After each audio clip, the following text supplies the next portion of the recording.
بسم اللہ الرحمن الرحیم۔ آج میں آپ حضرات کے سامنے وہ دعا بیان کرنے لگا ہوں جو چاند دیکھتے ہوئے پڑھنی ہے۔ جب کسی بھی مہینے کا نیا چاند دیکھا جائے تو پھر بندہ یہ دعا پڑھے، اللہم احلہ علینا بالیمن والایمان والسلامۃ والاسلام والتوفیق لما تحب وترضى ربی و ربک اللہ۔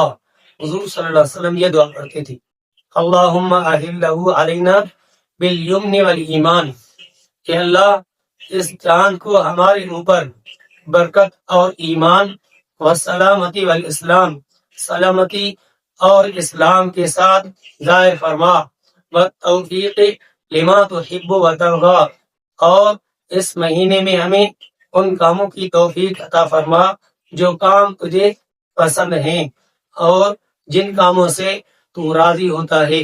اس کے بعد رسول اللہ صلی اللہ علیہ وسلم چاند سے مخاطب ہو کر کے فرماتے تھے، ربی و ربک اللہ، اے چاند تیرا بھی رب اللہ ہے، میرا بھی رب اللہ ہے۔ اللہ تعالی ہم سب کو اس دعا کے پڑھنے کی توفیق عطا